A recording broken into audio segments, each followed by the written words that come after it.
नमस्कार, मैं GRS news के लिए गिरीश सिकरवार। आज के इस ब्लॉग में मैं बात करूंगा मणिपुर की। आप लोग ये आश्चर्य करेंगे कि आखिर मणिपुर में क्या, इतनी हिंसा के बाद भी मणिपुर का मां न प्रधानमंत्री कह पाई और न ही केंद्र में बैठी सत्ता। तो आखिर मणिपुर में नया क्या है? जी हाँ, मणिपुर में गृह मंत्री अमित शाह के चहेते यानी नाक के बाल मुख्यमंत्री एन बीरेन सिंह ने कल इस्तीफा दे दिया। उन्होंने इस्तीफा तब नहीं दिया जब वहाँ सैकड़ों लोग हिंसा में मारे गए, हजारों लोग घायल हुए और करीब लाख लोगों को अपने घरों से विस्थापित होकर विभिन्न कैंपों, राहत कैंपों में रहना पड़ा।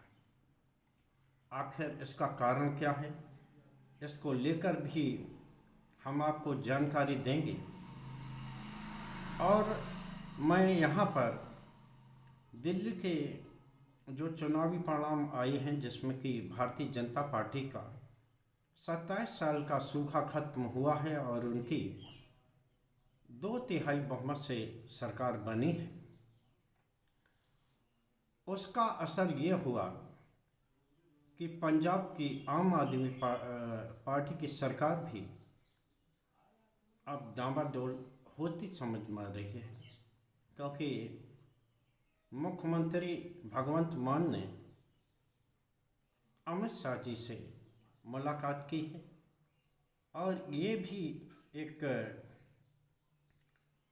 ऐसा कारण है एन बीरेन सिंह का, वो भी अमित शाह से मिलने के बाद ही इस्तीफा देने को तैयार हुए, यानी कि उसके बाद ही उन्होंने अपना इस्तीफा राज्यपाल को सौंपा है। तो आखिर क्या कारण रहा कि जो सरकार विपक्षी दलों की मांग पर सदन में बहस नहीं कराना चाहती थी, इस्तीफा लेना तो बहुत दूर का, यहाँ तक कहा जाता था कि एन बीरेन सिंह ने वहाँ के मणिपुर में ऐसे काम किए हैं जिसको लेकर उनको हटाना वहाँ उचित नहीं होगा। आखिर क्या कारण बना कि एन बीरेन सिंह को सत्ता से हटाना पड़ा? इसका एक कारण जो मोटा मोटा मैंने समझा, एन बीरेन सिंह को लेकर उनके जो सहयोगी दल हैं, जैसे कि एनडीए गठबंधन कहते हैं, उनमें भी रोष था। आप सभी लोगों को जानकारी होगी कि जदयू यानी कि नीतीश कुमार ने वहाँ जो उनकी स्थानीय इकाई है, उन्होंने अपना समर्थन वापस सरकार से लिया था। हालांकि उनके समर्थन वापसी का कोई असर होने वाला नहीं था, लेकिन चूंकि बिहार में इसी साल अक्टूबर-नवंबर माह में विधानसभा के आम चुनाव होने हैं, भारतीय जनता पार्टी नीतीश को नाराज करने की स्थिति में फिलहाल नहीं दिखती। हालांकि समर्थन वापसी उनकी 4 घंटे भी नहीं टिकी और वहाँ जो क्षेत्रीय इकाई के अध्यक्ष जिन्होंने इस बात का फैसला लिया था, जो कि आश्चर्य का बात है, क्योंकि जदयू में बिना नीतीश कुमार के कोई भी काम होता नहीं है, तो लिहाजा उन अध्यक्ष को उनके पद से हटा दिया गया। पर्दे के पीछे की बात समझ में आई कि उस समय दिल्ली का चुनाव चल रहा था और उनको आश्वासन दिया गया कि अभी आप दिल्ली के चुनाव भर मत बोलिए, उसके बाद हम इस संबंध में कोई निर्णय लेंगे। जैसे ही दिल्ली का चुनावी परिणाम आया, भारतीय जनता पार्टी वहाँ पूर्ण बहुमत से पदस्थ भई, बीरेंद्र सिंह का इस्तीफा ले लिया गया। ये जो एक पर्दे के पीछे का कारण, अब खुला कारण ये है कि आप लोगों को जानकारी होगी, इस संबंध में भी हमने कई वीडियो मणिपुर को लेकर बनाए थे। यहाँ तक कि केंद्रीय मंत्री, पूर्व केंद्रीय मंत्री और जो राज्य में मंत्री थे, उनके आवास पर भाजपा के कार्यालय में भी आग लगाई गई थी, जिसको लेकर भारतीय जनता पार्टी के करीब 19 विधायकों ने पत्र लिखकर प्रधानमंत्री से मिलने का समय मांगा था और एन बीरेन सिंह को वापस बुलाने की मांग की थी। नाराज विधायक तो अमित शाह से भी मिल आए थे और उन्होंने कहा था कि आप अपनी सेना मणिपुर से हटा लीजिए।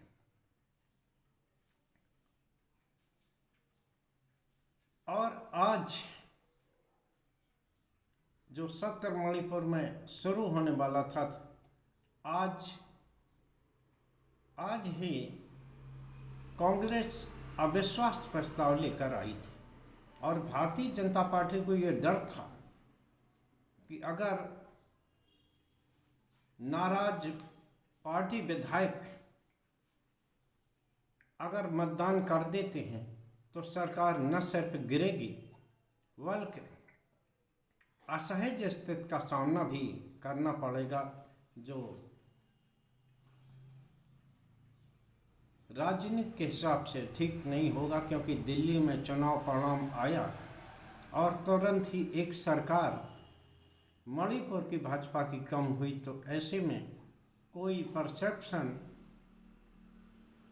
जो कि आम जनता में बनता, उसको लेकर गृह मंत्री ने तुरंत ही एक मैसेज भेजकर उन्हें अपने यहाँ बुलवाया और उनके मिलने के बाद एन बीरेन सिंह ने अपना इस्तीफा दे दिया। और मैं आपको बता दूं, एक वीडियो भी वायरल हुआ था जिसमें कि मुख्यमंत्री ने ये स्वीकार करते दिख रहे थे। हालांकि मैं उस वीडियो की सत्यता की पुष्टि नहीं करता, लेकिन न्यायालय के आदेश से जो वो वीडियो का परीक्षण हुआ, उसमें इस बात की पुष्टि हो गई थी कि करीब 95% जो इसमें आवाज़ है वो एन बीरेन सिंह की है, जिसमें कि वो कहते दिखाई गए कि उन्होंने मैतेई समुदाय को हथियार थानों से लुटवाने आदि के लिए मौका मुहैया कराया था और तमाम तरह की ऐसी बातें जो कि भारतीय जनता पार्टी के हित में खराब जा रही थी। उस कारण भी एन बीरेन सिंह की सत्ता चली गई, उन्हें इस्तीफा देना पड़ा है। क्योंकि अगर ये रिपोर्ट सार्वजनिक होती तो इससे भी सरकार को असहज स्थिति का सामना करना पड़ता। पंजाब पे हम बात करेंगे। दिल्ली के चुनावी परिणाम आते ही और केजरीवाल के खुद चुनाव हार जाने के कारण पंजाब में भी इस समय असमंजस की स्थिति है और दिल्ली के विधायकों से कल केजरीवाल ने 1-to-1 बातचीत की और उन्हें सहेजने की कोशिश की, लेकिन एजेंसियों का दबाव कब किस पर कितना पड़ जाए आप सभी लोगों ने देखा होगा। और दिल्ली में तो एक पूरी टीम है जो उनसे खपा बैठी है। यहाँ तक कि पंजाब के मुख्यमंत्री भगवंत मान भी अंदरूनी तौर पर अरविंद केजरीवाल की कार्यशैली से प्रसन्न नहीं। अब आप कहेंगे कि वो तो सार्वजनिक रूप से अरविंद केजरीवाल के पैर छूते थे और छूते हैं में बहुत अंतर होता है। ये अलग बात होती है। लेकिन चूंक जब केंद्रीय नेतृत्व कमज़ोर होता है तो न सिर्फ उनके छत्र भी अपना स्वतंत्र आधार तलाशते हैं। पहले राघव चड्ढा पंजाब के प्रभारी हुआ करते थे, उनकी उससे ही सरकार चला करती थी और राज्य केजरीवाल के पूर्व निजी सचिव विभव कुमार, जिनका कि नाम स्वाति मालीवाल के पिटाई कांड में आया था, वो वहाँ के सलाहकार हैं और पूरी पंजाब सरकार केजरीवाल के रिमोट से ही चलती है। तो अब चूंकि वे कमज़ोर हुए हैं तो निश्चित तौर पर अब भगवंत मान भी उस राह पर नहीं चलना चाहते जिस राह पर केजरीवाल की जेल जाने तक की नौबत आ गई। भगवंत मान ने भी गृह मंत्री से बातचीत की है। हालांकि सीमावर्ती राज्य होने के नाते पंजाब वैसे ही संवेदनशील राज्य रहता है और कोई भी मुख्यमंत्री गृह मंत्री से संबंध में मिल सकता है, तो भगवंत मान इसलिए भी मिले हो सकते हैं।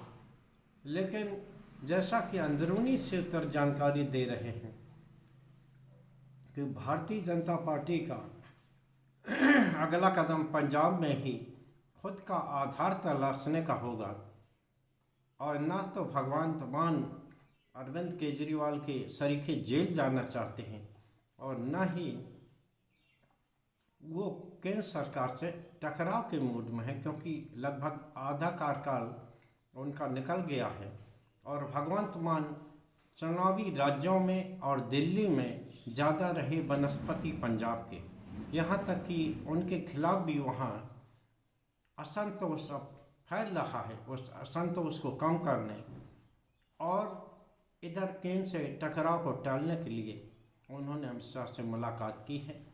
ये सभी बातें या क्या होगा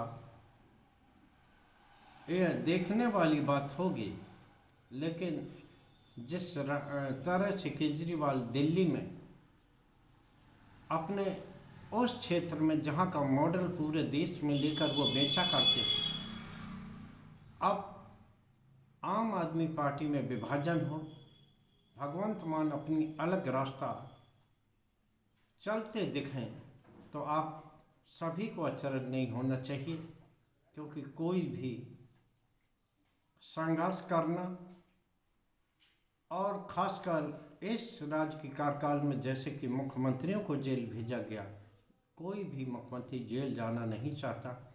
तो अगर भगवंत मान अलग रास्ता तलाशते हुए एकनाथ शिंदे बनकर अगर बाहर निकल आए तो इसमें किसी को आश्चर्य नहीं होना चाहिए। आज के ब्लॉग में बस इतना ही। जय हिंद, जय भारत।